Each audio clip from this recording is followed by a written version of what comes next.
Welcome! Pardon my geek, where nerd culture is taken seriously and not serious at all. My name is Quinn Hogan, and that is Josiah Stewart, my co-host. Say hi, Josiah. Hello, what is up? Not much. We got a fun episode today planned. But first, as always, small talk. How you been, man? We haven't talked since last week. Small talk. Yeah, it's been a while. I mean, nothing much has changed. I did have a birthday on Friday. I turned 21, so that was pretty exciting. Did you? It was a little weird. Ha. See, everybody always asks. Everybody's always asked that. Everybody's been asking. They're like, "So did you get blackout drunk on Friday?" And I was like, "No, no. It's not me. It's not really me." So I wonder how many people say it as a joke no. or are legitimately hoping that you got blackout drunk. Yeah, I just can't tell anymore. It's like I don't know if you're being serious or if you're just like, you're 21, did you go drinking, or if they were like, did you go drinking? So I can't really tell. So that was exciting. I have yet to have my first drink yet. Honestly, alcohol's overrated. Really had my chance yet. So yeah, it is. Yeah, I think so. I think alcohol is appropriate for special occasions and special parties that you're going to, like maybe a charity auction or something. I guess you could say that's fine. Or a wedding. Yep. Birthday, wedding, just anything special occasion. I rarely drink just myself. Just by myself. It's also expensive. Yeah, it's definitely increased in price for sure. If you want anything more than just bottom of the bottom shelf booze, you're not spending a cheap amount of money. It's not overly expensive, but it'll add up after a while. No, it's definitely got a lot more pricey, and I only know that just from hearing my dad and everybody else complain about it. And I'm like, oh, it must be really pricey.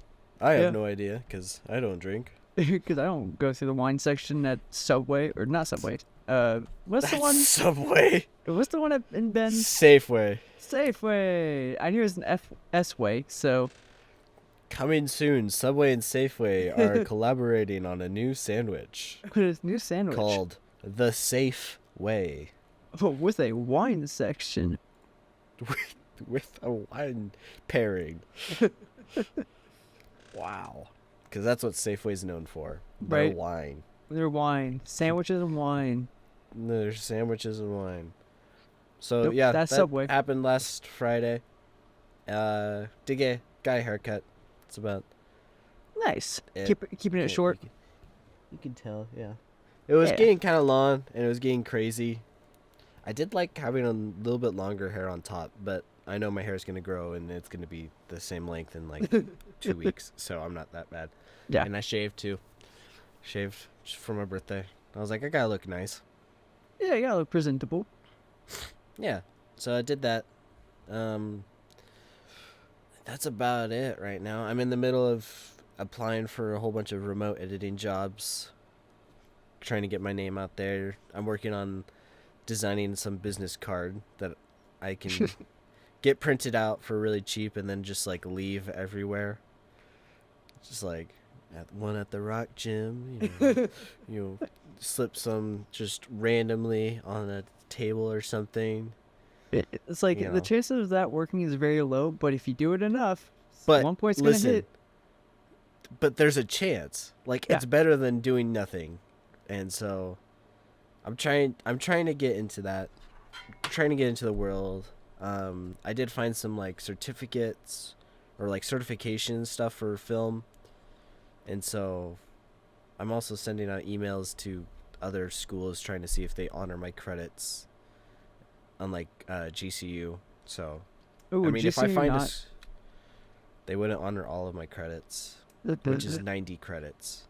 Ugh. Yeah. And the guy was like, "Yeah, you would have to take 100 credits." Oh. And I was like, "Okay." That's another lot of school. Yeah, if GCU honored all 90 credits, I probably would be going to GCU right now, because more than likely I would be able to pay for 30-ish credits that I would need left. Yeah. I would be able to pay for that, and I could just like extend it and take like minimal credits to not pay a full price at the moment. So I only have to pay for those certain credits and just extend the time. And I would have been able to do it. And I thought that was where my path was going, and I was set. I did some math. I talked to some friends down there and stuff, and that's behind me. Yeah. Yeah, we talked about last week how you stopped wanting to go to GCU for the price because it just got expensive. It just got too expensive. Yeah. And it all your credits not transferring didn't help that matter, it sounds like. No, that definitely was like a nail in the coffin almost. It was just like, oh, it's going to be expensive. Well, I guess I can like go for like the 30 credits I still need. Yeah. Oh, by the way, you take need 100 credits. We honor 20 of your credits. Nope. So I'm trying to find some other school that will honor it, because it's only 30 credits, and that should be reasonably priced. Yeah. I would think, depending on the school. Yeah, that's something you can do in a year. 30 credits. Yeah, exactly. If you take 12 credits a term, yeah. Well, like not even like 12 credits, depending on like how much it raises the price. Like, yeah, I would be fine with just taking 6 credits and paying my way for that, and hopefully maybe doing another job at the same time. 6 credits get done in a year and a half. Yeah. Exactly.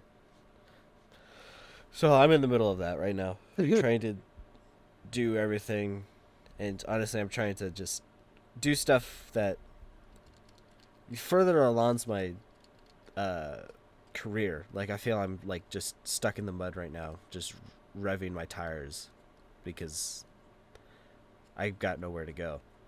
I mean, it's the best that you can do. It's not like you're taking the steps, which is what you need to do.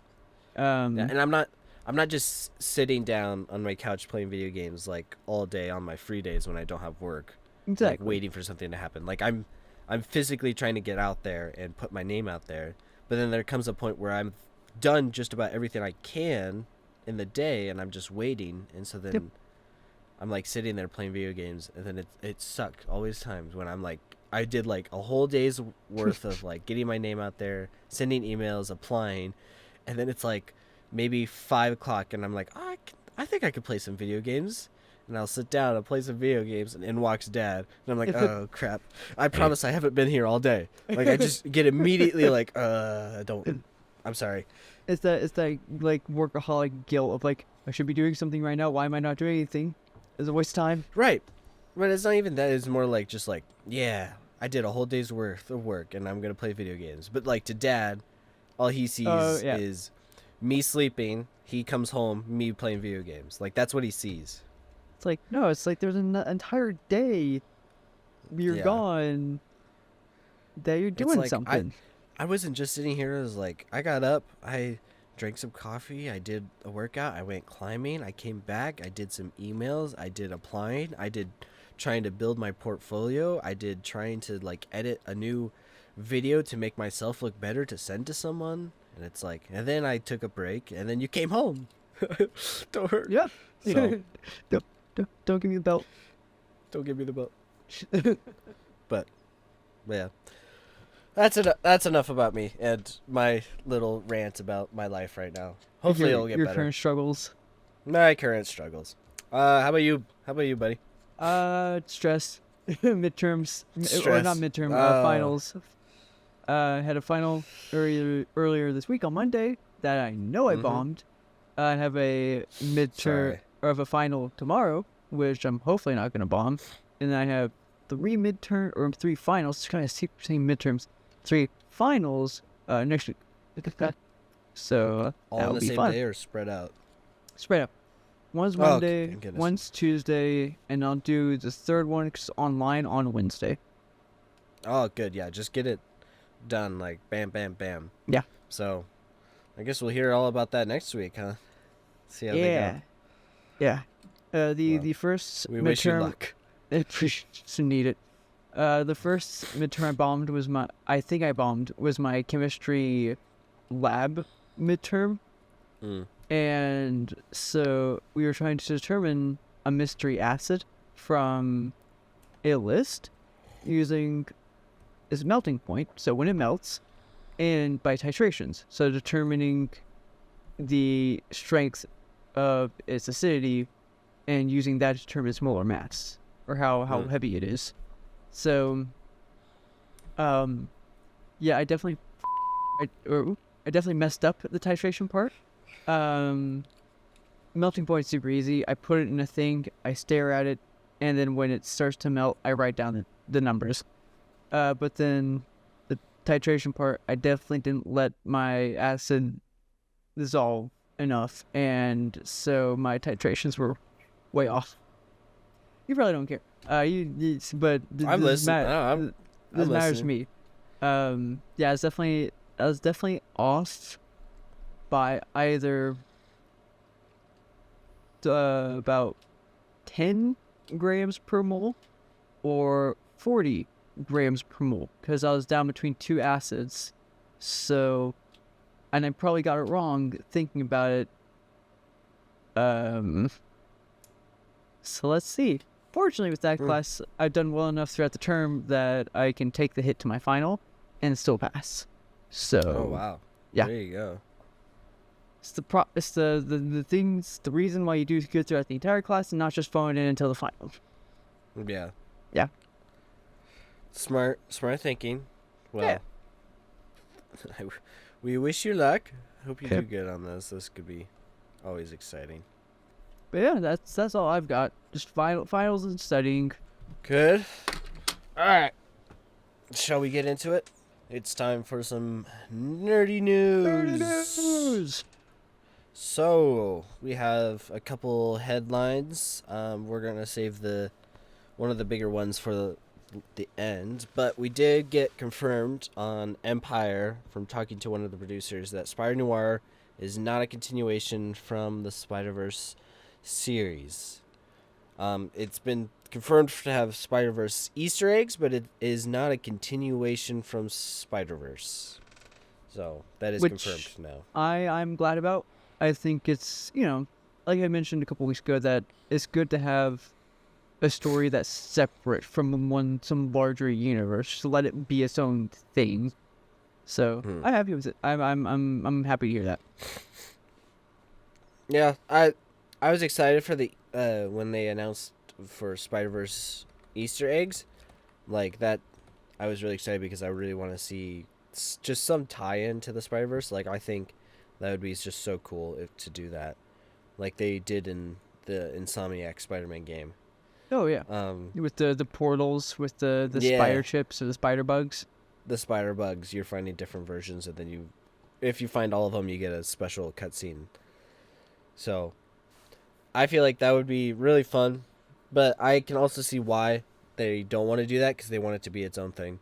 Yeah. And I respect them for not going off someone else's work or someone else's idea of the character and completely making their own, Spider-Noir, Ben Reilly. So, yeah, it's respect, but also sadness. Also sadness. So I thought I'd bring that up because we've been talking about Spider-Noir the past couple weeks. Yeah, that's kind of been an overarching topic that we've had. Yeah. And, I mean, we're both Spider-Man fans, and so why not bring up my favorite superhero. News? Yeah. Exactly. And we're still waiting for the Spider-Man trailer to drop sometime this month. Can't wait. I really hope it drops soon.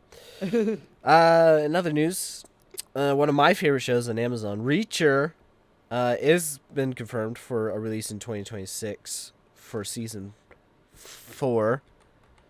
By the main actor, Alan Richardson. Love that guy. He's super cool. I aspire to be him one day. Oh. Did not know that. Calm down. I meant, like, as a family man and a Christian, he's very, very smart, and he knows what he's doing, and, I mean, he chooses his projects very well. Yeah. And he, never steps too far in a show, which I like. I haven't watched a lot about or watched a lot of Alan Richardson movies and shows, but I have seen a lot of interviews with him and him talking about stuff. He clearly is just a very smart, well-adjusted man. So, yeah, I mean, Yeah. good.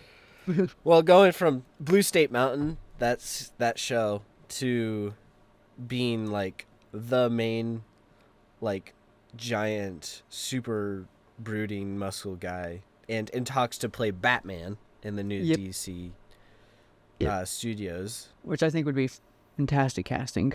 Oh, I would love him as Batman, just because he's not a big actor. Like, he's recognizable. Everybody's like, oh, I know 100%. that guy. But, like, he's still sort of small and still doing shows and smaller movies.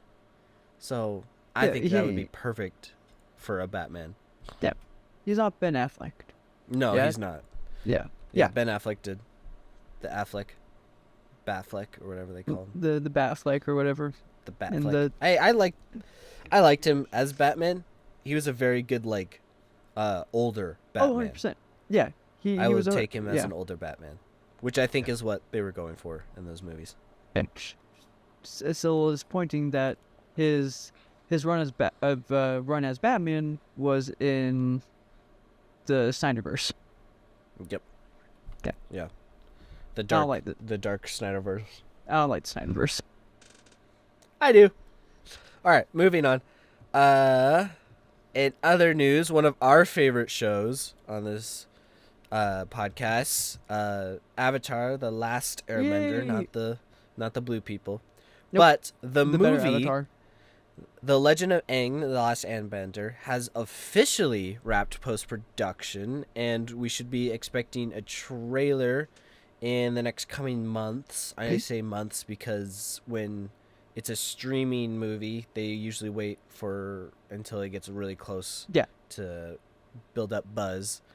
And if you didn't know, this movie was supposed to come out in theaters last year during Christmas time, and then this was announced back in 23 or 24, and then it got pushed back to this year in January to release in theaters, and then it got pushed back again after all the fiasco with Paramount acquiring UFC, and they bought a whole bunch of other IPs, and then they pushed it back to October to release on Paramount Plus.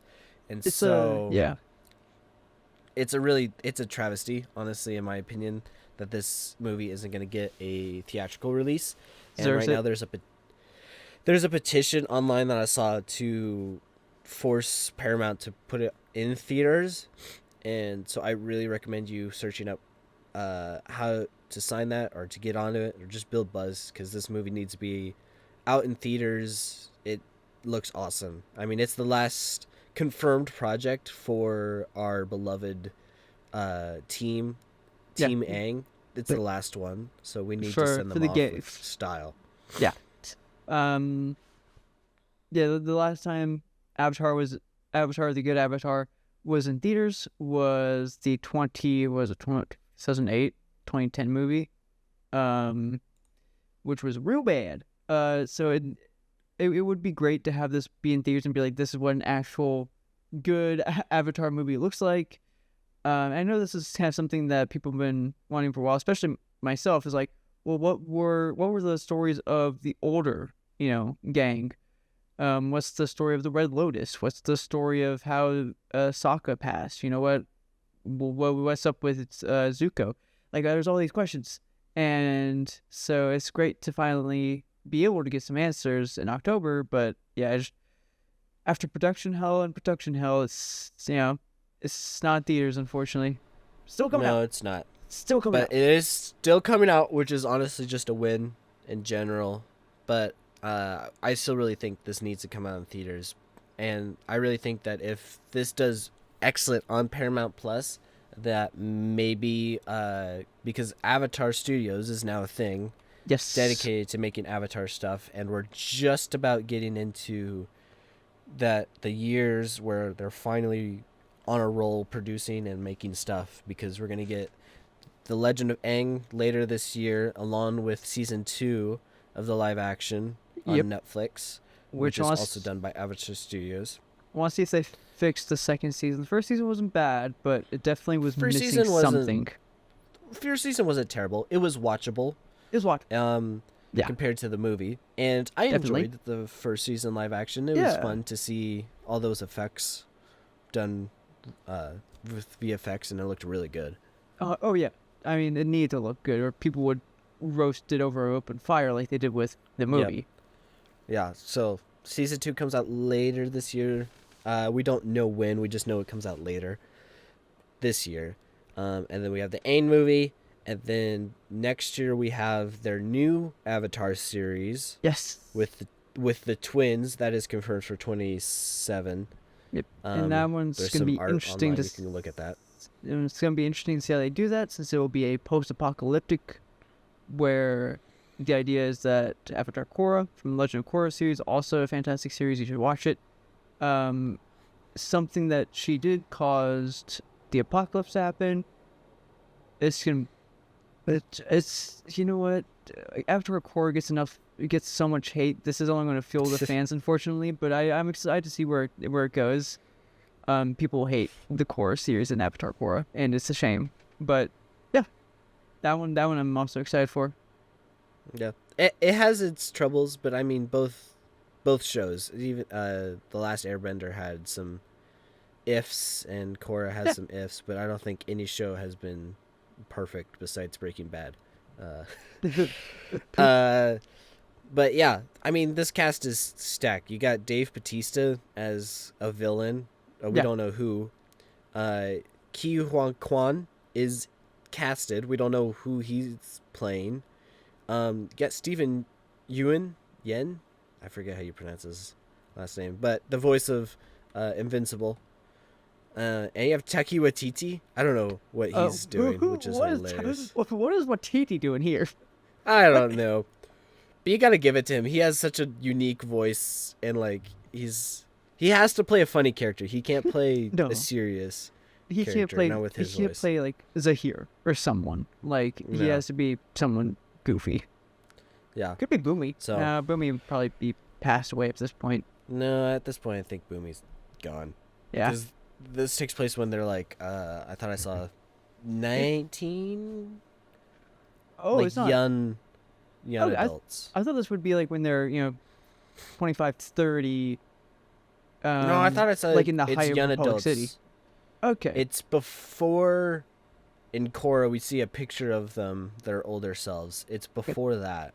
And before like the trial and stuff. And from like the first season. All of that. It's before all of that. Yep. One of my favorite episodes in Korra. Which one? The flashback one. Yeah. Where she Korra's tries to captured remember. and yeah. Love that Yeah. one. All right, we're gonna be moving on. We'll definitely be talking more. 100%. Eventually, we'll talk about Avatar in the future. Yeah, we'll go back to it. I will force it. I will force it. He will force it. I love Avatar. It was my childhood. Into my house and do the wet rag thing. Do the chloroform. The chloroform. Yes. All right. Another news: a third Monsters Inc. movie is confirmed and in the works at Pixar. It's a third Monsters Inc. movie. We don't know if it's gonna be a prequel like they did with University, or if it's gonna be a sequel to the first one, but it is confirmed to be in the works. My feeling on these like new movies of old beloved series that hasn't had like a release in a while is like, is this like a money grab? Like, is this actually gonna be good, or is this just because they're running low on funds and they need something to redraw hype? Because like maybe could be. Monster University wasn't. It's been a while since that came out. Good. I thought it came out in 2011 or 2010. I was gonna say like well over a decade at this point. So it's like, why making a new movie now? What's the ulterior motive here, people? Like, what's going on? Yeah, I'm interested to see what they do. I will never hate on any production company making a movie unless it deserves the hate.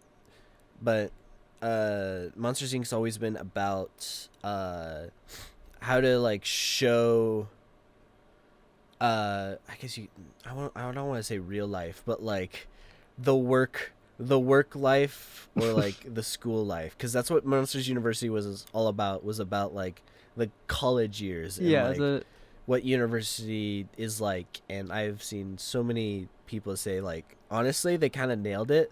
Besides, you know, the whole monster world and stuff. Yeah, of course, yeah. Get rid of that. It's basically exactly what a college or university is like. And then to the Monsters Inc. one, people have said that is exactly what some businesses are like. And sometimes you have to kind of stand up to your boss or something because you know something's wrong.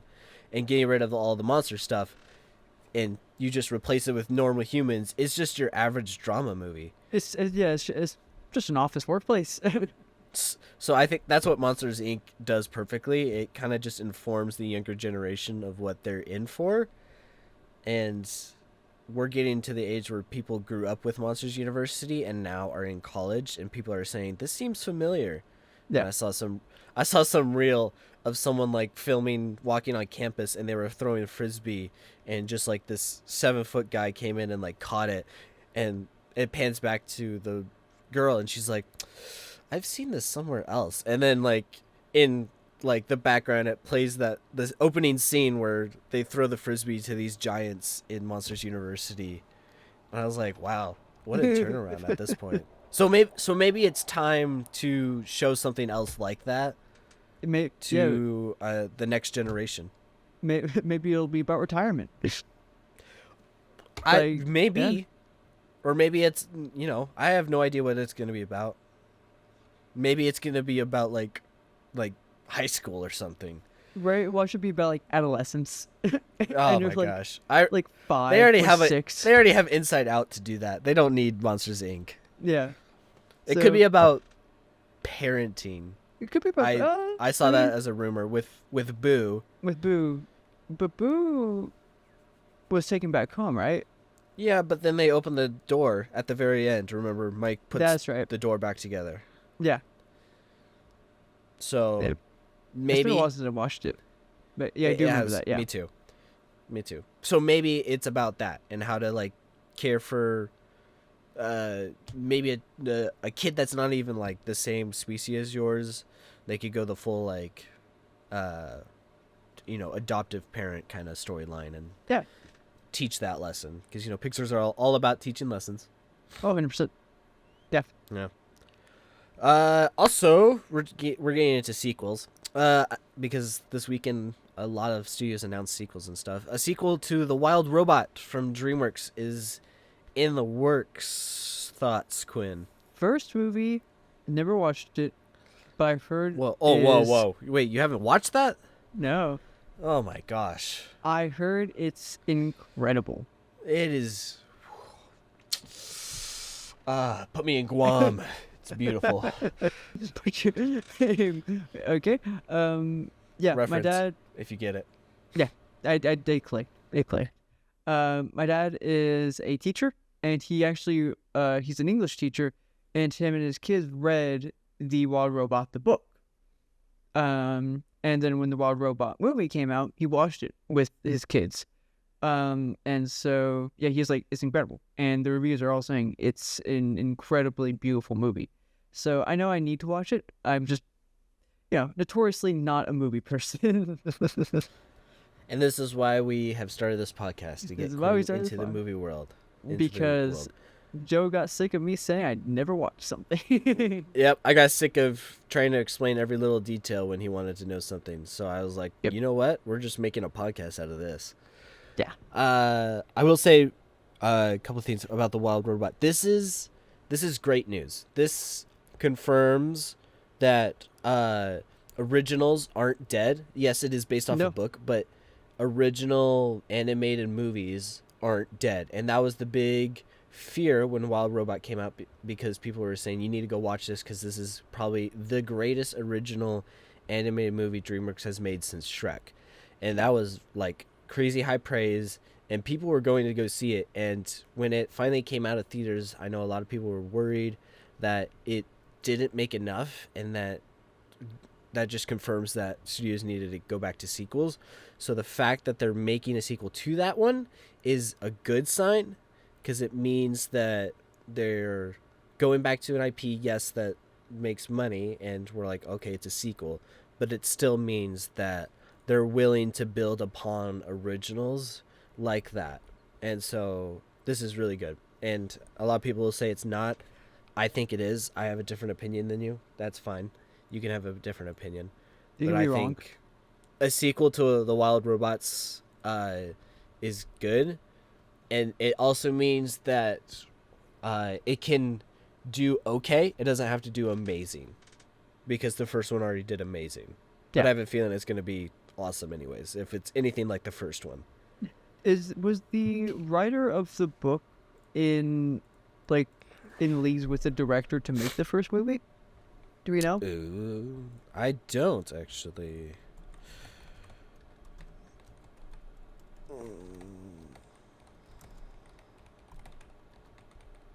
Blah, blah, blah, blah. Yes. So it looks like the Peter Brown, the writer of the book, worked with DreamWorks. Yeah, it looks like Chris Sanders definitely had a lengthy talk with him about the book. Chris Sanders wrote and directed the movie. Yeah. So it sounds like he wanted to really make it an adaptation of it. Yeah. Which is always a good sign. Yeah, I can't imagine him not jumping in with him for the sequel.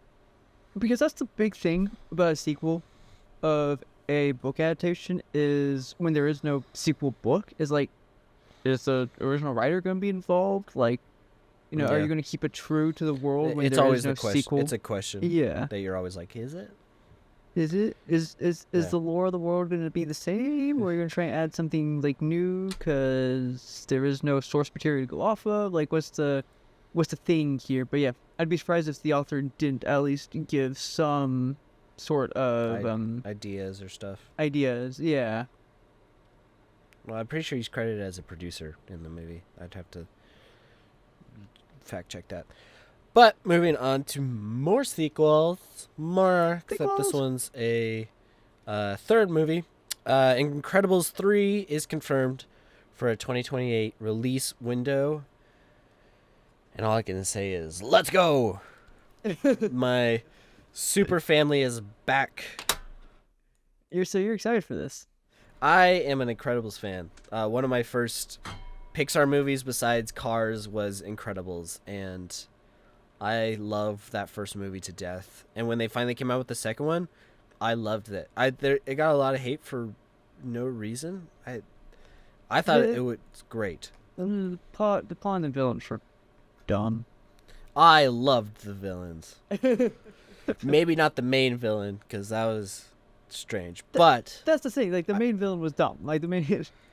Yeah, but the more detective work, like, it switched from being Bob in the first one to Elastigirl in the second one, which I thought was very fun, and it definitely showed like the single parenting style of like Bob and how to handle it, and I thought that was done beautifully. And so now I'm really interested to see where they go with the third one. My prediction is it's going to be about the kids and about letting them grow up, maybe, or trusting them more. Yeah, maybe letting Violet go to college, and maybe do you see, there you go, like, yeah, college life or something. Like, what's what's the fear of, or maybe this so far in the future that even Dash is in college, and it's like, what's the story of an empty nester? Or no, for it to be empty nester, then it would have to be Jack. Jack would also have to, so it wouldn't be empty nesters, but yeah, like, what was college life? What's your first child going to college look like? Yeah. So, but we don't know really anything about the three. We just know that it was confirmed 2 years ago at D23, saying that they were making a third one with Brad Bird returning as director and writer and all the original voices. And then depending on if they're time jumping, we don't know if there's a time jump or if it's going to be literally the next week like they did in Incredibles 2. Yeah. Because Incredibles 1 happens, and then literally the next week is Incredibles 2. And even though there's like... Or the next day, really. No, Incredible 2 picks up right where Incredible 1 left off. Because Incredible 1, they ran to get the Underminer. Incredibles 2 opened up with them fighting the Underminer. Right. I meant like the span of Incredibles 2 happens in like a week. Like Incredibles 1 happens like over like a couple months, I think. A couple months, yeah. Because like there's the entire training arc. There's a montage. And then Incredibles 2 is like... Whereas Incredibles 1 is like... So, I don't know if there's going to be a time jump or if it's going to be like the second one and pick up right where it left off. But, so, we will see. Yep. We will see. We know the original voices are returning for Mr. Incredible and Elastigirl. It wouldn't be the same without them. No, it wouldn't. So I'm excited. You know, Pixar's version of the Fantastic Four. Yeah. In other news, I just put it on here because Invincible Season 4 is coming up next week. Season 5 was confirmed. Season 5 and 6 were confirmed like 2 years ago. But Season 5 has been given a release window between February and April. And yes, I know that's like a couple months. But still, that just means that they're on track. And that they're giving their animators like a window space to finish in. They do it sooner, great. If they need more time, they have until like April. And so I think that's just Amazon's way of telling the fans that they have time. The animators are not worked off, getting like burnt out. Because that's the big thing right now in animations, like animators getting burnt out and causing the quality of the animation to just... I mean, it's what happened with One Punch Man. Like, the infamous sliding down the hill. It's like, that's what happens when you don't give your animators the time or the break. Yep. So, that's happening. Just wanted to bring that up. And also bring up that Season 4 is coming out very soon. Really excited to see the start of the Viltrumite War. I don't think we're going to see the full thing, but I think we're going to see the start of it. And I've never watched Invincibles, but yes. There we go. We're going to get him to watch Invincible. But I like my heroes to actually win their fights. He does win the fight. Does he? Yeah. He's still alive. Yeah, because he's invincible. Doesn't mean he wins. Exactly. He wins because he's alive. Moving on. The big... Oh, wait, hang on. We're going to do this other one real quick. Paul Bentley, the guy from Marvel, who is Jarvis and then Vision, is rumored to be at the top of the list for playing Voldemort in HBO's upcoming Harry Potter series. We thought it was going to be Cillian Murphy, the guy from Oppenheimer, but he was interviewed about it the other day, and he basically just said no. So it was confirmed that he's not doing it. Then again, we don't know. But we now are setting our focuses on Paul Bentley as Voldemort. Slight correction. It's not Paul Bentley. It's Paul Bettany. No, I spelt it wrong in my chat. Paul Bentley is someone very different. Sorry. Just wanted to slight clarification. Not Bentley, Bettany. This is why we have Quinn. But he is at the top to play Voldemort. Yes, that is so correct. He is still... And yeah. I honestly think you'd be good. I don't know if he has the right demeanor, but he could definitely play a younger Voldemort. Ooh, you think they're gonna do some... Yeah. I think they're going to do some more building on Voldemort's character and do more flashbacks. And so they need a younger actor to play the younger scenes, and then they can just age him up with makeup and stuff. Yeah, that tends to be kind of how they do it with like shows. It's like, let's give more character to the villains. It's like, I mean, you could just leave the villains as villains. Like, it works to a point. Like, Voldemort is evil. Like, That's like 100%. established. That's like the first scene you understand in the first book in the first movie is like, this is an evil guy. And even as you go through the books and the movies, like, there's really no shred of goodness. He just wants to learn how to be most powerful. Yeah. And that's it. Yeah. I hope it's not one of those things where it's like Cruella, where it's like, well, let's make it so Cruella de Vil is like a sympathetic villain. It's like, no, she wanted Right. to skin 101 Dalmatians. Like, she's not a sympathetic She wanted villain. the fur.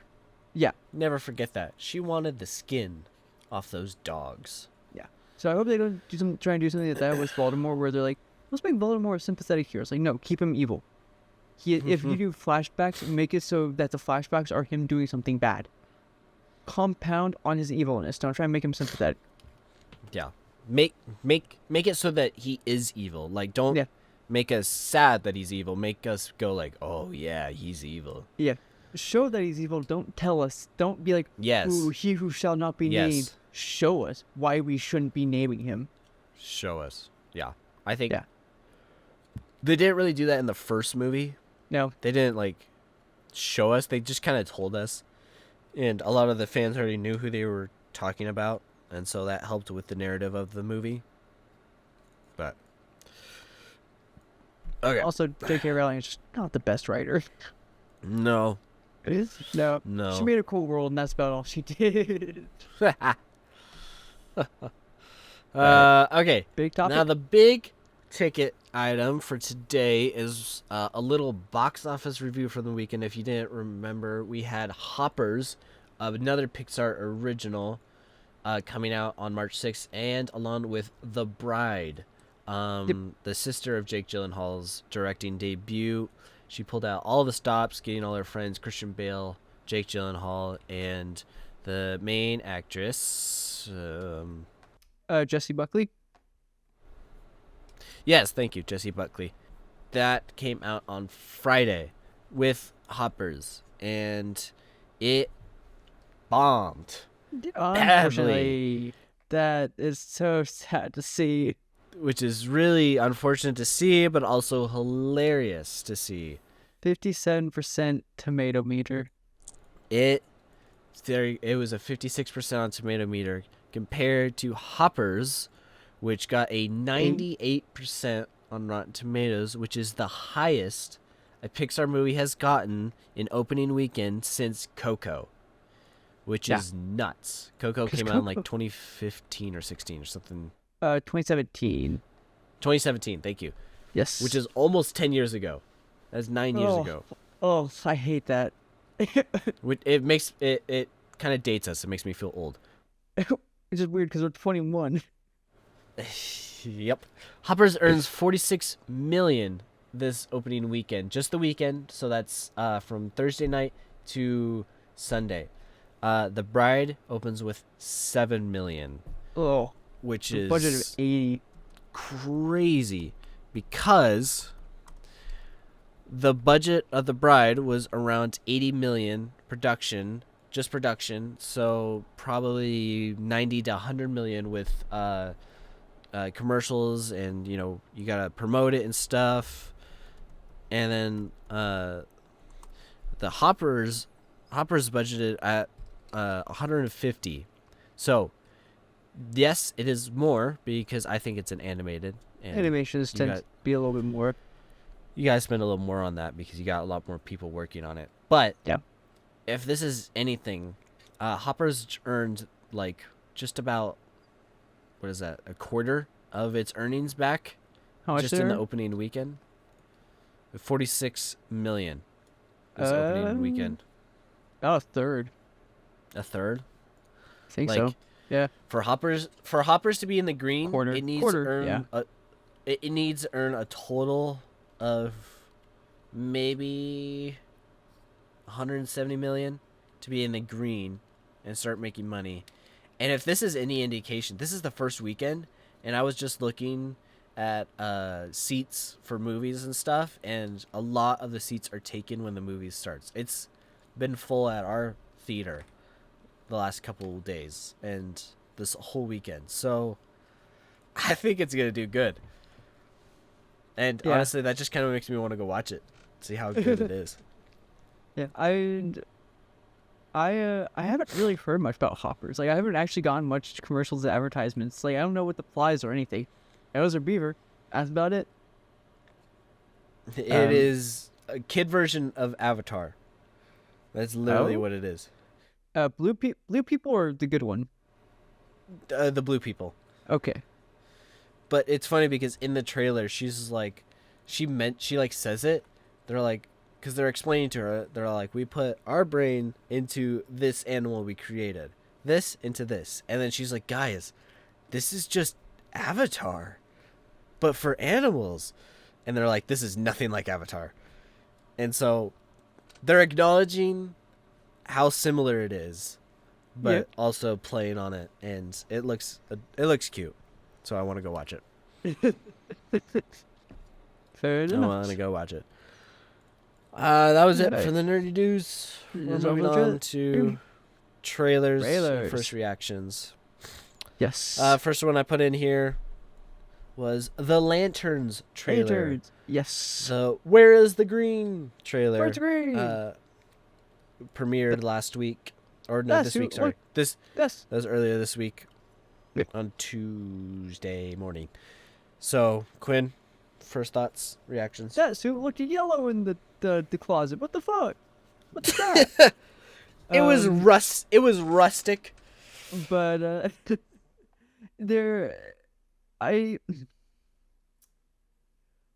get and I don't get what they're doing. Right? Like I get they might want to hold off on the special effects until they may be ready. Because a lot of studios probably fear nowadays that, their special effects aren't quite there for the trailers, and they don't want to show them off because they're afraid that people are gonna be like, "Oh, special effects are awful. Like we're not gonna watch this. Is awful." So like, okay, let's hold off from showing the special effects until they're genuinely ready. I could see that. And I also get why it's a bit like almost seems like a detective story, because the Lanterns are space cops, they're space detectives, but also they're missing the space part of all that. Like they're doing a small town investigation, but it's like, I hope that small town has an alien problem, because that's what makes the Green Lanterns interesting, is that they have the most powerful weapon in the DC universe for the purpose fighting aliens. So I am optimistic that we didn't actually see everything, but also a little scared that we did see everything. Yeah, I am too. So you were like kind of right on track. They've pitched this show as like a True Detectives kind of show, and so they're definitely playing into that, and I can totally see it. It looks great. I like seeing an older Hal Jordan and a kind of a fresh faced. Right. I know his name. I know Aaron Pierre and Kyle Chandler. Sorry. Jon Stewart. That's his name. Yes, Aaron Pierre plays Jon Stewart. Yeah. I like seeing a fresh-faced Jon Stewart, since the only Jon Stewart we've really seen in a lot of things is kind of a Jon Stewart who's kind of who's been Lantern for a while. So it's good seeing a Lantern in training. And then, of course, Nathan Fillion is probably going to be making an appearance at some point. Yes, he is. Nathan Fillion is confirmed to be showing up on the show at some point, and he has been said that was the most F words he's ever said in a project. So, this is not an appropriate show for younger audience. But that's Guy Gardner for you. That's Guy Gardner from the comics. They bleep out a lot of stuff in the comics, and I totally remember reading it. And he'll be reading, and then it's a black box, and then continues reading. And it's so funny because that's just kind of his character. Yeah.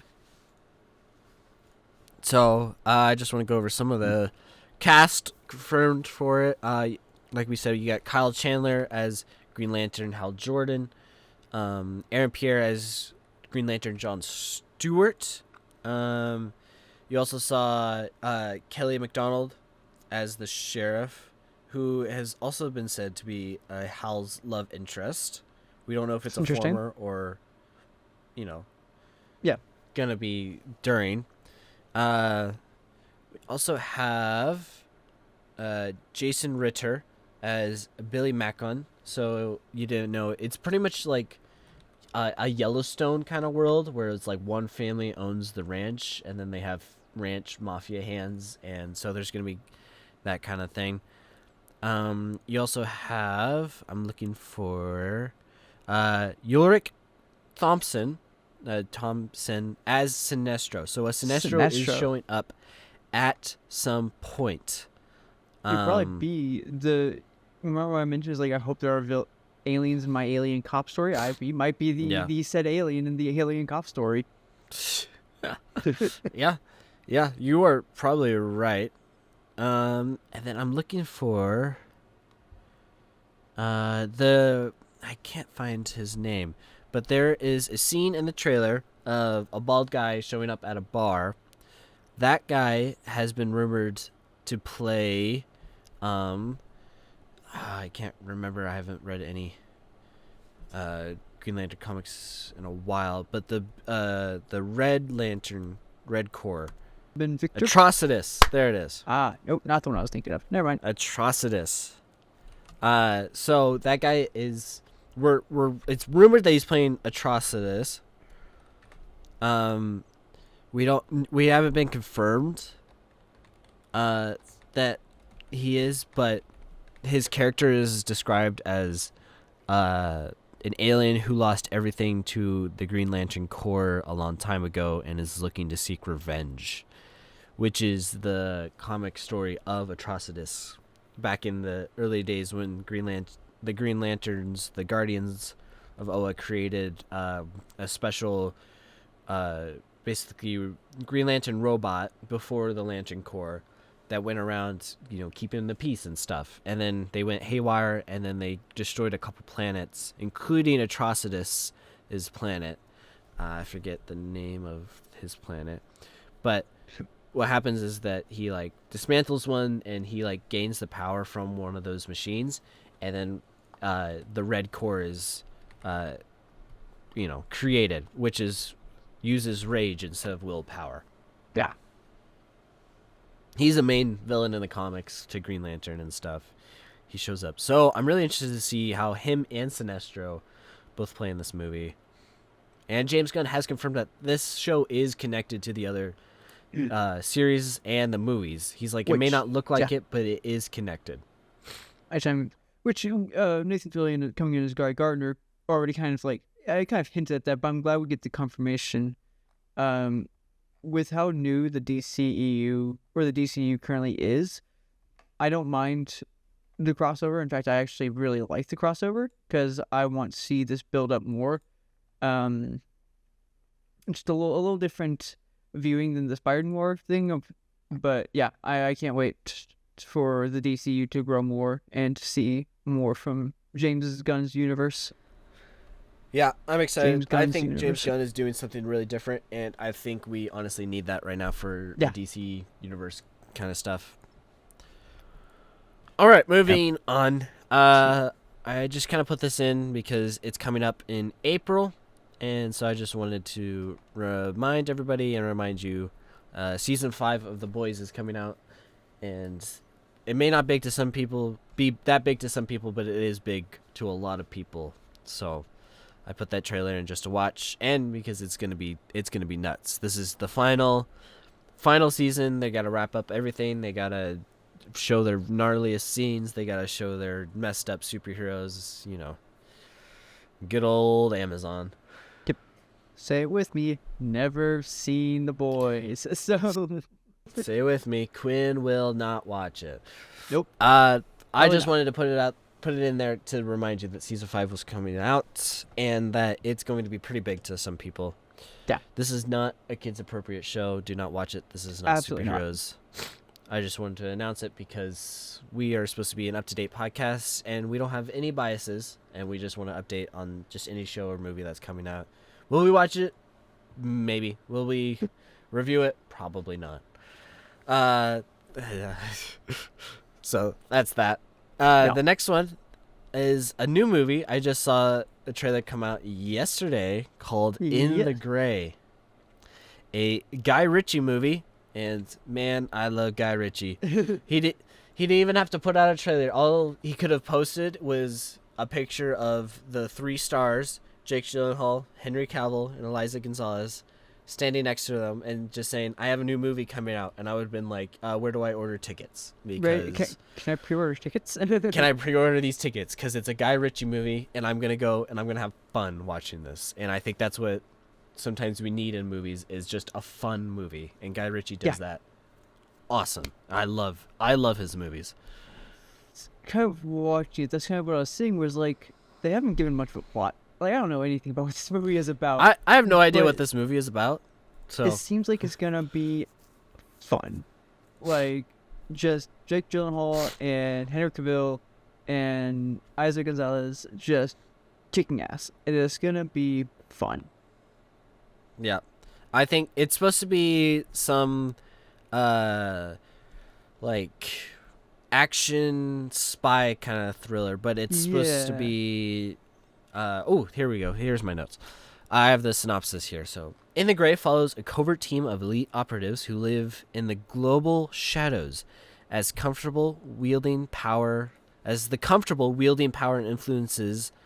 They have automatic weapons and high explosives. When a ruthless deposit steals a $1 billion fortune, the team is sent to steal it back on what would be for anyone else a suicide mission. What begins as impossible heist gets much worse, spiraling into an all-out war, strategy, deception, and survival. You know, that sounds awesome. Sounds like it's gonna be a good time. I am in. Yeah. And, I mean, it's Guy Ritchie, and he has experience working with Henry Cavill from Ministry of Ungentlemanly Warfare, which I think is one of my favorite movies.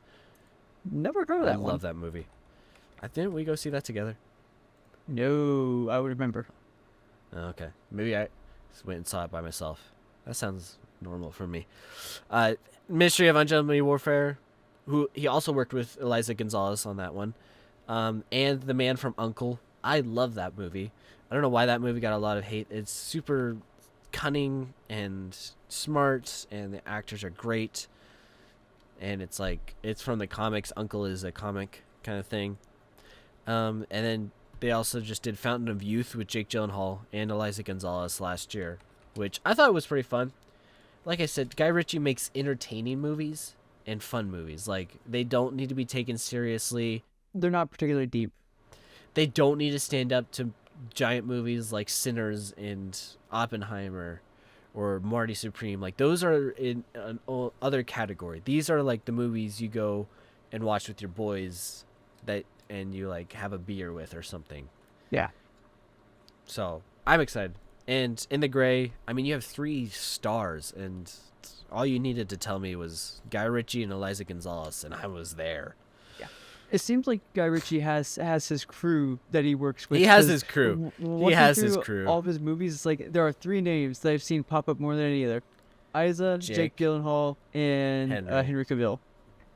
Oh yeah, and Jake did The Covenant with Guy Ritchie on Amazon. That movie is great. I love that. That's a great if you're looking for a good like war movie that isn't like too serious, doesn't hurt or hit too hard, like Secret Soldiers of Bazanga or 13 Hours. I forget how you pronounce it. If you know what I know, you know. You know. You know. But like that one is like intense. This like The Covenant is just like a super fun like gotta save this guy action kind of stuff. So really excited. In the Gray comes out May 15th. Guy Ritchie. We're gonna watch it. Yep. Maybe. Maybe. Never know. I don't know if I was with you or me. I run the show. You're gonna watch it. I'm moving You're on. gonna enjoy it. You're gonna enjoy it. Super Mario Galaxy is coming out April 1st. You're gonna see a lot more trailers, but this is like the final trailer. And so I just wanted to put this in because I wanted to mention that Bowser gets freed and that he gets returned to normal size. And then when he's standing there and he welcomes back his Koopas, he is smiling. And I just wanted to say that is so on point with Bowser's character. And so I'm just really excited to see what they do with Bowser and Bowser Jr. Yeah. Also, Bowser Jr.'s spaceship Jr. is Straight from the the games. cart. It's the cart. Yeah. Like, it's did you see that? Oh, I was like, that is it's perfect. That is perfect. I think it's gonna be just like the first one. It's gonna just be a nice, dumb, fun movie. Like, it's gonna be good. I can't wait to see what the right wing chuds complain about next. First, it was Peach was wearing a tracksuit, was wearing pants. See what their second complaint is now. This movie's coming out. Yep. But just to let you know, April 1st coming out. We'll probably do a review on it when it gets closer. Yep. And that's it for trailers. It is time to get into a new segment. I'm calling for any other like challenges or stuff that we come up from. I'm calling it Challenge the Geeksters. We can change it, but I came up with it late last night as I was writing our doc script. So if you like it, let us know. If you don't like it, you could be wrong. You could be wrong. This is my show. You can shove it. So we're gonna get into it. Challenge the Geeksters coming up soon. Hello and welcome back. This is Challenge the Geeksters, a new segment I am calling where we have different challenges instead of games. Before we had a draft, and you can definitely bet on some more drafts coming up later. I have a killer idea for another draft later on that actually has real life stakes and you're actually playing for something. But today we're doing a trailer voiceover challenge. So I came up with this idea last week. What's going to happen is that each person, me and Quinn, have gathered 3 trailers for the other person. What's going to happen is that person is going to play the trailer with no sound, and they're going to have to voice over the trailer as it happens. So it's all improv. I will say that one of us has a very crude sense of humor, and that is fine in the world, but I will just say be wary of your young ones if they are listening. We will try to catch it, but if we don't, I am sorry, and that's why I'm putting this advisory here right now. Who could it possibly be? I have no idea. So there are some categories on each one that we're going to score, so then the person with the most points really wins the challenge. So we're scored on 4 categories, and they're all out of 5. Did it make sense? Did the improv of the story make sense? Not did it follow the trailer well, but like did your improv make sense? Or were you just rambling and trying to fill in the time? How funny was it on a scale of 1 to 5? You know, if it was really funny, you give that a 5. If it was just, you know, mediocre and you fit in maybe 1 or 2 jokes, you know, you give it a 2 or a 3. All depends on the other host. Would you watch it? Would you watch that trailer that you just did a voiceover for? You know, not like just the whole trailer. Like that is the trailer with the voiceover. Would you watch it? And 5 is like immediately yes, give me a ticket. 0 is like not in a million years. You couldn't pay me to watch that. And then the commitment. I put this in at last minute. I just want to rate how committed you were at the trailer and voicing it over. And like, were you really into it, or were you just kind of like backing off and sort of going into it? So those are the categories we're scored on. The rules. There are some rules because I had to put in some rules to make this, you know, somewhat concise. You can't repeat the dialogue in the actual trailer. It has to be all your own, original. You can repeat the title, the characters if you know them, and the production company like Paramount or stuff. You must talk through the whole trailer. You know, you either do dialogue or you do voiceover. like from the classic 90s movies where they're like in a town in the suburbs. Like that is perfect. That is what you want to do. Or you do dialogue. You could do both. You can do either or. You must say the distribution company, like Universal or Paramount. So you have to say from Paramount. You can give it a random year if you would like. That is up to your discretion. And then you must say the title. So the title of the movie can be said, but it has to be said at some point in the movie. I would say it has to be the title of the movie. You have to work that in somehow. And then I put in here as a rule. I guess it's not necessarily a rule now as I'm thinking about it. Quinn, you can also help me about this because this is something I just came up with about completely changing the plot of the movie because sometimes you don't know the plot. I was going to say, because, we might not be going in knowing the plot. I can definitely think of one or two of my movies where you don't know the plot. I think that is definitely at least a rule of least importance. It's like, okay, just like, if you've never heard of the movie before, don't even worry about trying to, think of what the plot is and then trying to change it. Right. Just do what feels natural. Right. If you know the movie, then maybe try and change things up a little bit. But again, rule of least importance. Right. It was mainly for if you had put in a trailer for Avengers or in the example I put in as Godzilla, or as you had to change the plot completely and not because you already know those pretty obvious movies, but we picked completely trust me, good off sir. the books crazy trailers, and so I'm really excited to see where this goes. Excuse me. Yeah. No, trust me, sir. There is no Avengers in this mix. No, there is not. Quinn, do you have any last minute questions? No, it's all pretty straightforward. Okay. Let's get into this. I will be flipping my lens cap again to see who starts first, and then we will go off them, and we'll just go down the order of trailers. There's no specific order. Yep. All right, here we go. Call it heads or tails. Heads. Ow, my foot. It is heads. There. So, right. Quinn will start first. Yep. I will start with your first submission. We're doing the first one, and so I will say this is definitely more of a viewer kind of challenge. And so what I'm going to do is I'm going to put the trailer in the video, and then what you're going to hear is Quinn's voiceover of the trailer. Yes. I also have shared my screen with Joe so he can see the trailer as it goes. As it goes. So, I will give you a second to get ready. He's getting warmed up. He's doing some push-ups. Stretching a little bit. For all you listeners, Quinn is doing 70 pull-ups right now. I am ripping them out. I am for the viewers. Do not tell the listeners what he's doing. No, don't tell them what I'm actually doing. I'm doing the most impressive set of pull-ups you'll have ever seen in your life. Oh yeah, he's got that shake weight. All right.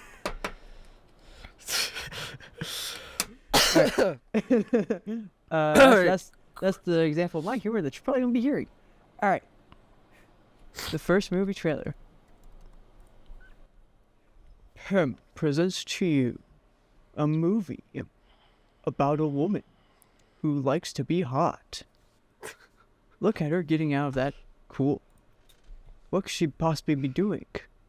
Holy Schnikey. Wouldn't you like to Schnikey. Yeah, beer, the boys. Never mind. Who likes this nerd? I bet you're pretty. I'm not. But can he do anything good in life? Could he even be construction? Could he work as... What the... Schnikey. He is the biggest loser you have ever met. But now, can he get a purpose? His father's dead. And now he's killed another. Schnikey. And he's been given the role of the leader of the company.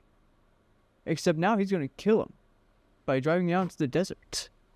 because he is just the most disgusting slob you've ever seen. Paramount presents the worst person you've ever met in your life. He's tried everything. He's tried construction work. He's tried to be a gasoline filler. He's tried to drive, even. But he can't do any of that right. And so he goes away. Gay.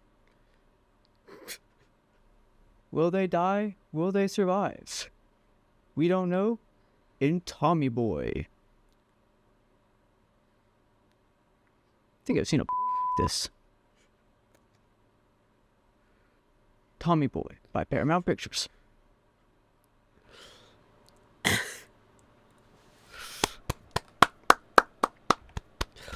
That was the first one, and that was hilarious because I love Tommy Boy.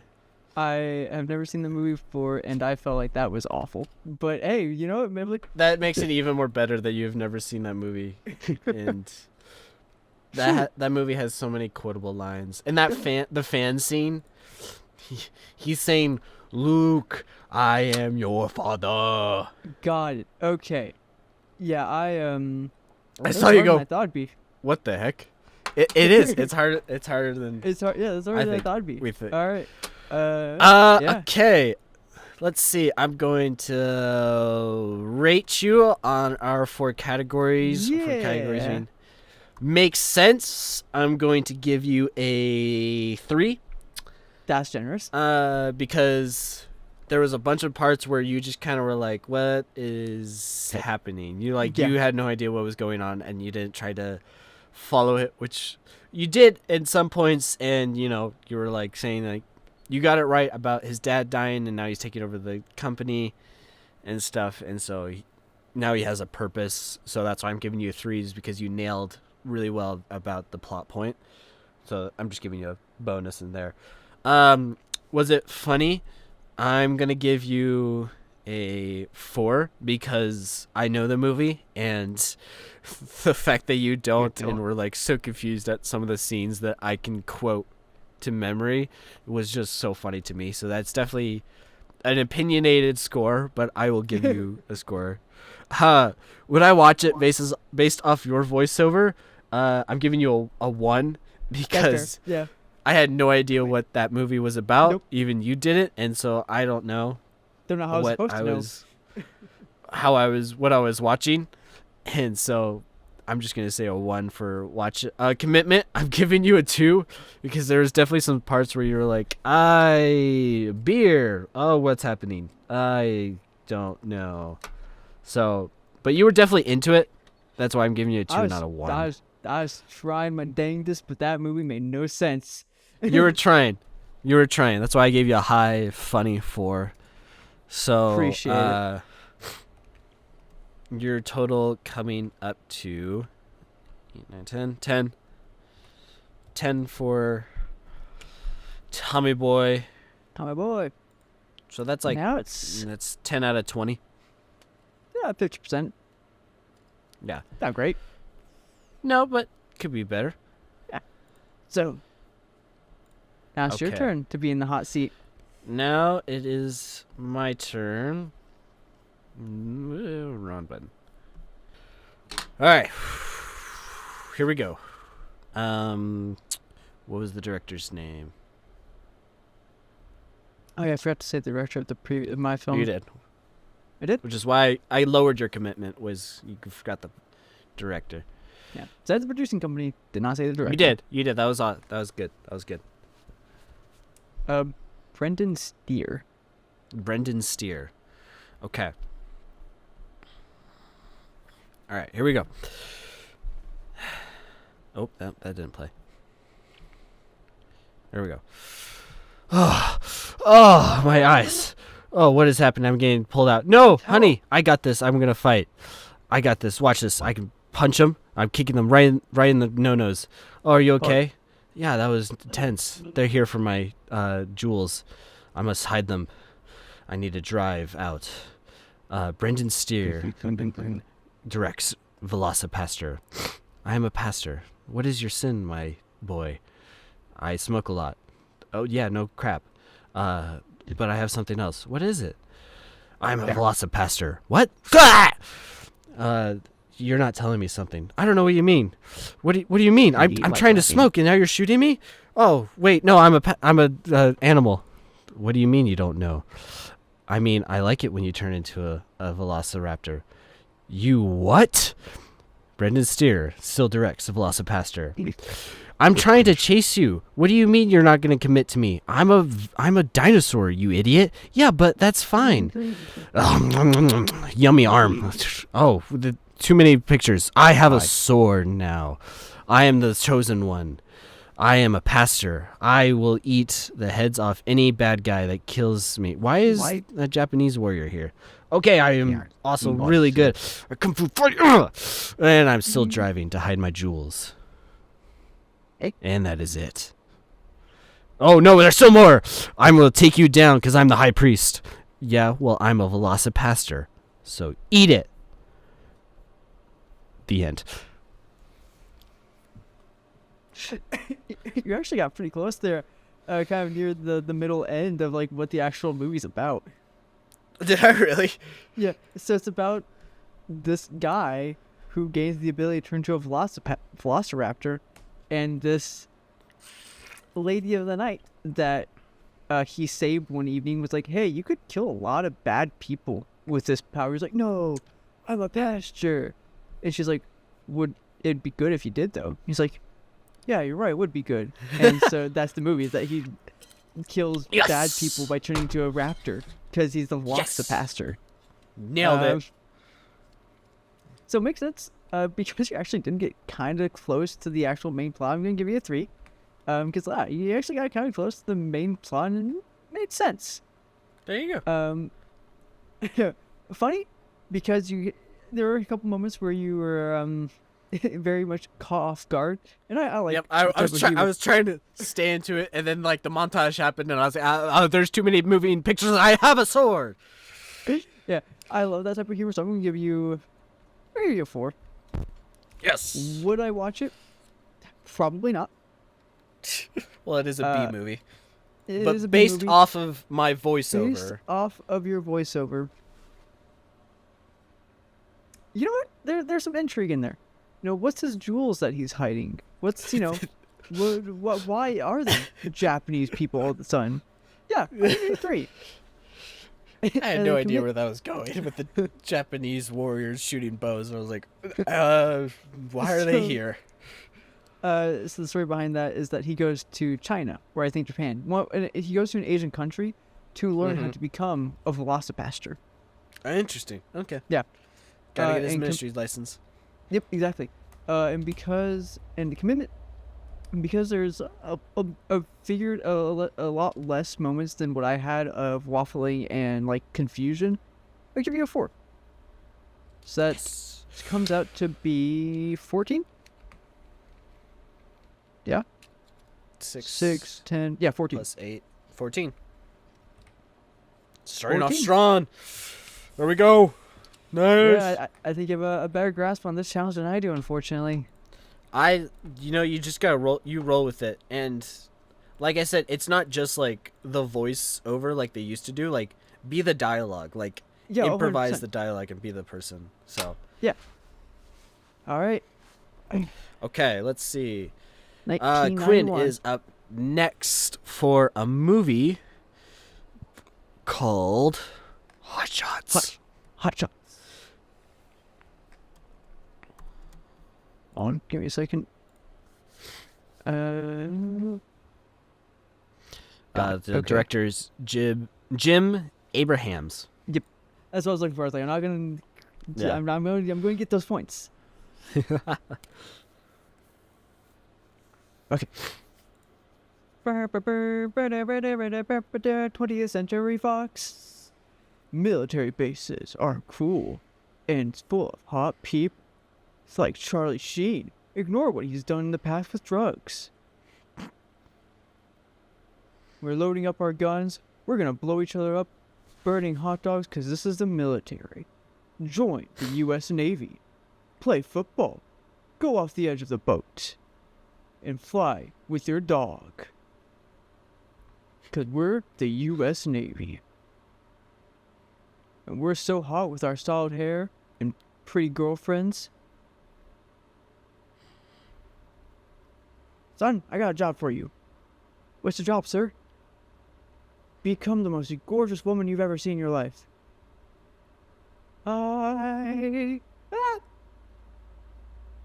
Can't believe this is my life. So. Whoa, Schnikey. is he dead?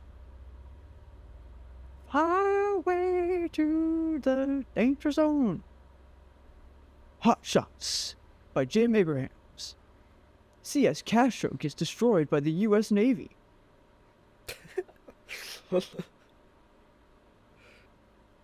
Hot Shots. A 20th Century Fox, starring Charlie Sheen, Carrie Elwes. Coming soon to theaters everywhere. That was a short trailer.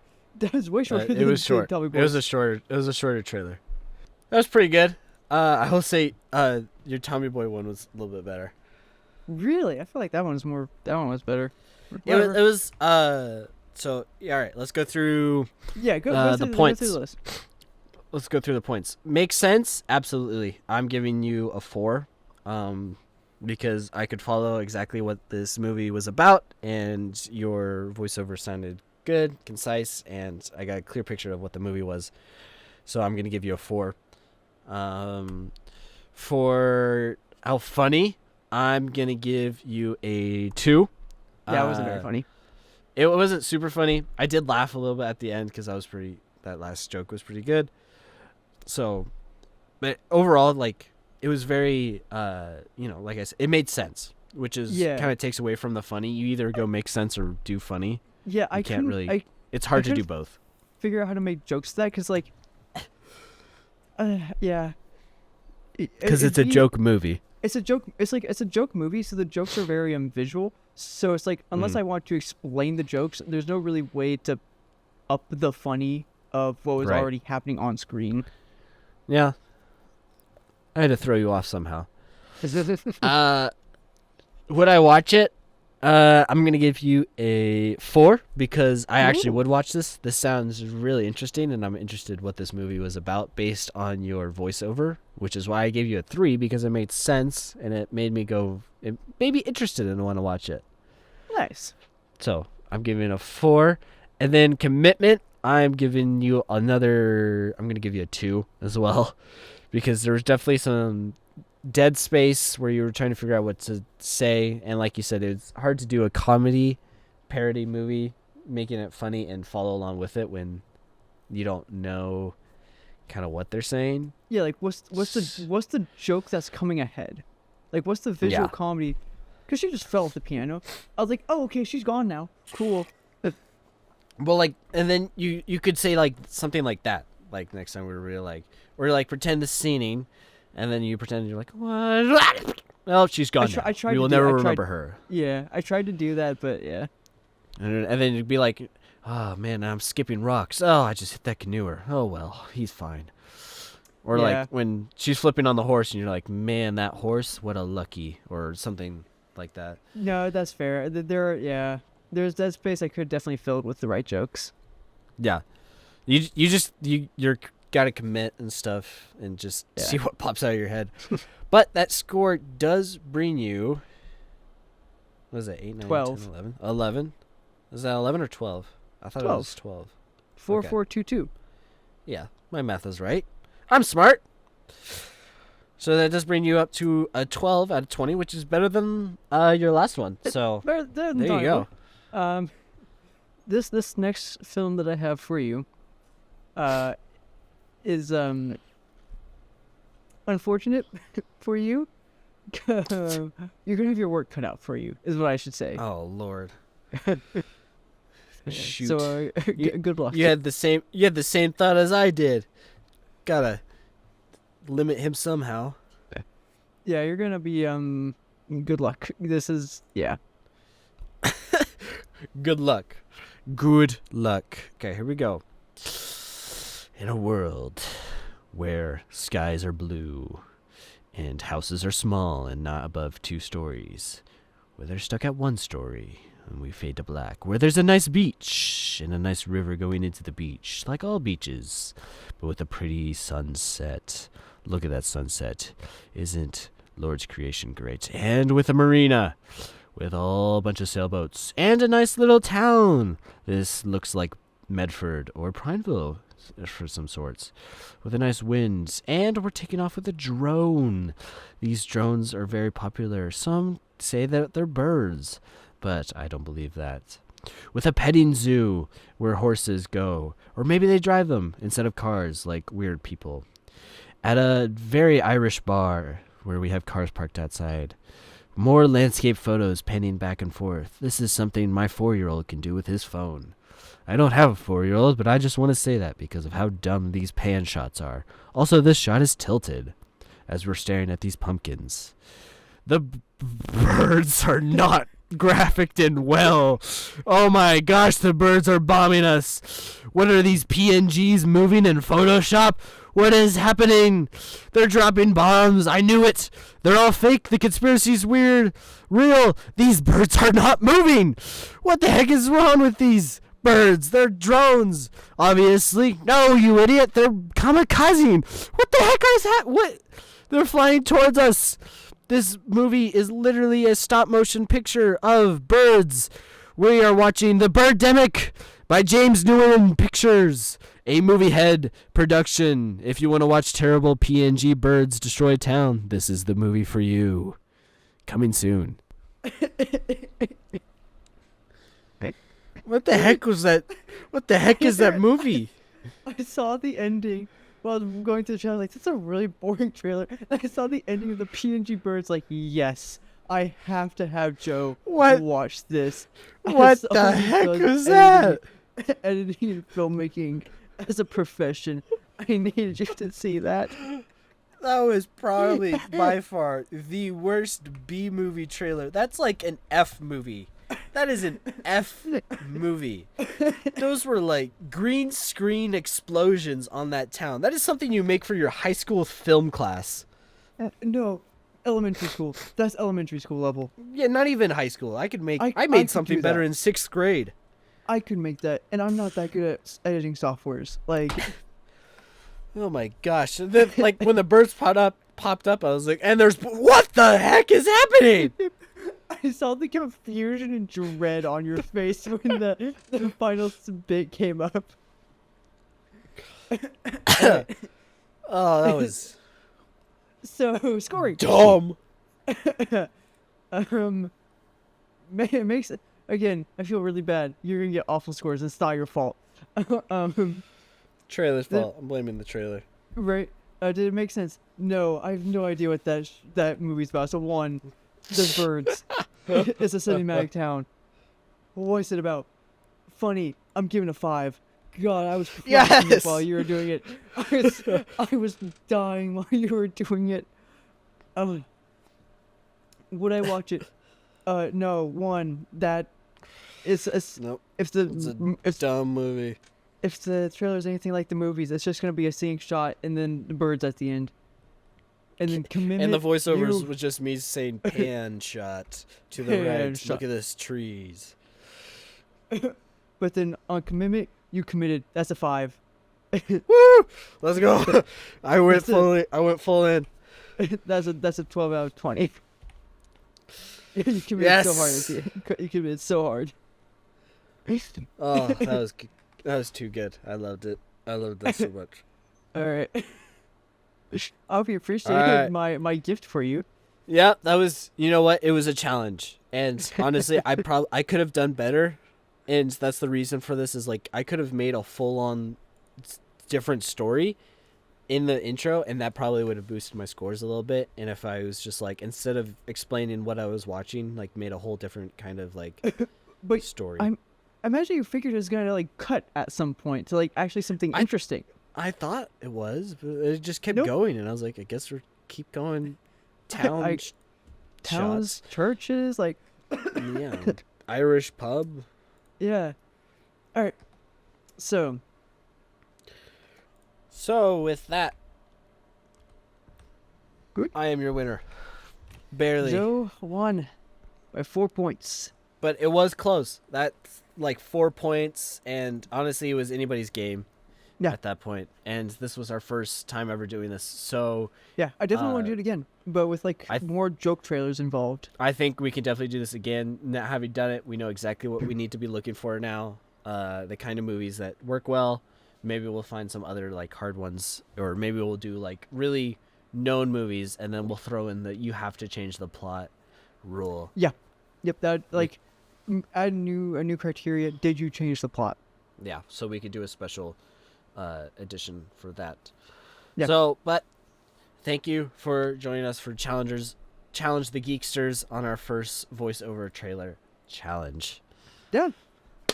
Sorry if you didn't laugh, because I know there are some times where I didn't, but there were I some hope it was at there were least some enjoyable. dead spots, but I hope some of it were laughing. You were laughing at some of the spots. I know I was laughing with the bird movie. I lost it at the That bird was movie. probably the funniest one. Yeah. All right, let's get into Quinn. What are we watching? What have you been watching? Oh, I've been too worried about midterms to really watch anything in particular. I've just been watching a lot of YouTube. Resident Evil Requiem in particular. I've been really watching some of the plays of that one, since I've never really gone into the Resident Evil series, but I know the characters, so I was kind of been watching through that. Yeah. Other than that, nothing really. Just studying, homework, and getting ready for finals.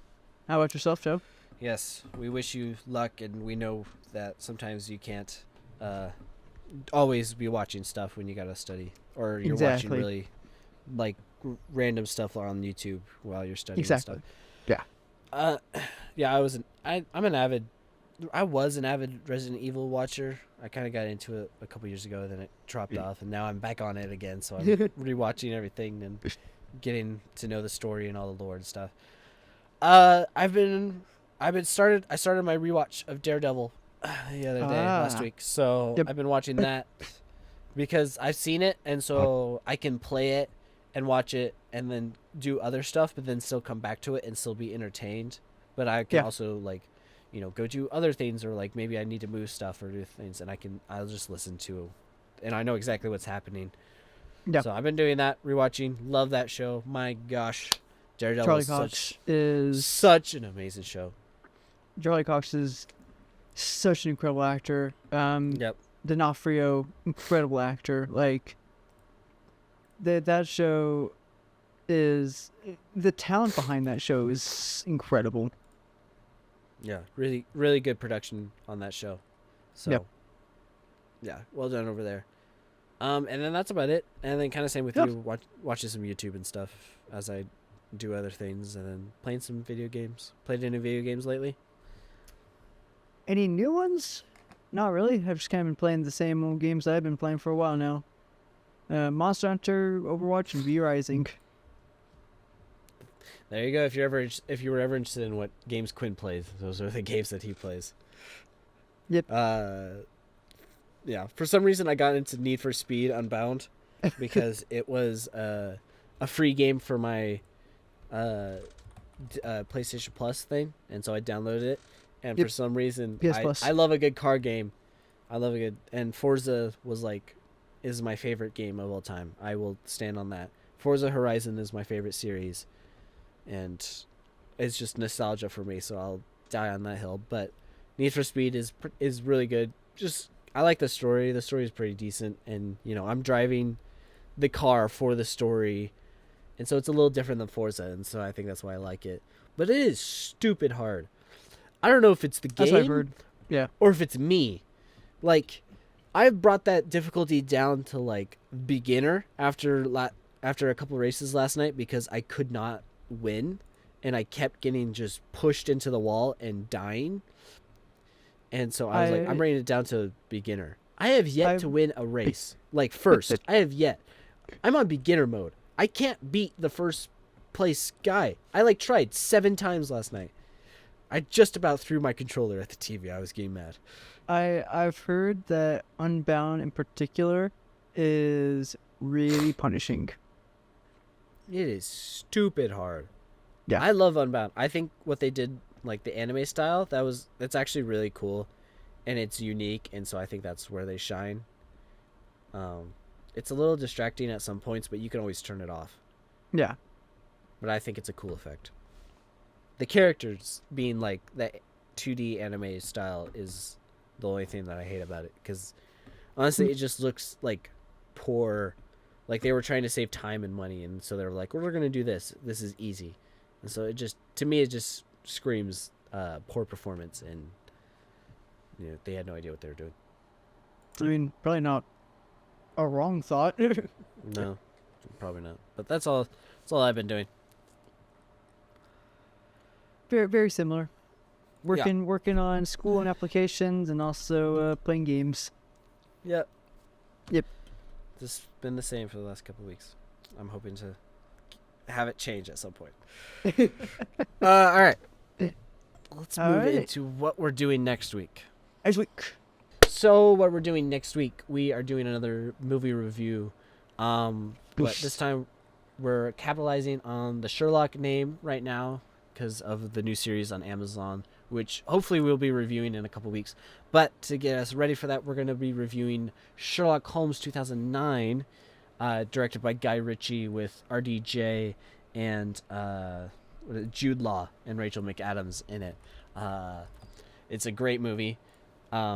As you heard earlier, I'm a huge Guy Ritchie fan, so that is what we're going to be doing next week. So please watch that before you watch our review next week, because obviously spoilers, and we're going to get into that movie and just kind of go through it, review it, what our takes are. It'll probably be a little shorter movie because we don't have too big of a takes for that movie. But so that's what's happening next week's. I like Sherlock Holmes. I like detective movies. I like detective novels. So this will be a fun watch for me. I can't wait. I've never watched it before, so this will be new. And it's our you haven't watched it? No. Oh, I thought you had. No, that's even better. That's even better. And it has RDJ and Jude Law in it. Those are both some incredible actors. Great actors. That's RDJ. The only thing I know about this movie is discombobulate. Yes, discombobulate. That's in the movie, and that whole scene is great. And then we're gonna kind of be diving into. I'll probably bring up like the Sherlock Holmes name and how it's kind of changed British films and American films, and how a lot of shows do their detective and mystery work based on the originals, the original movies from the 60s and the books from the 1800s. So, yeah, we'll get into that and the history of Sherlock Holmes and watch the movie. So, stay tuned for that. Sorry for the little bit longer episode. I think this is going to be a little longer episode. Yep, we have been recording for just about 2 hours at this point. Yep. So, editor, if you cut down some of the stuff, that's fine. I can see the editor cutting out some of the non-funny trailers and keeping in the only funnier ones, and then just like keeping in the scores. Yeah, keeping in the scores. So we'll see. I hope you enjoyed our challenge. I've been Josiah. Still growing. You can. Oh, sorry. What did you say? Oh, it's still growing. We're still figuring things out, and we'll know we're still for learning. Next time what to fix. We're getting better every single go. Yep. So that is it for today. I'm Josiah. You can find me at my website at jshortproductions.com. You should be able to find that, or you find it off of my Instagram page at jshortproductions. That's where you find any news on the podcast, because that is my production company that I own. That's just me. Sad face. You can't find Quinn anywhere. You can only find him here. So that is it. Quinn, you have anything else to say? No, that's about all for me.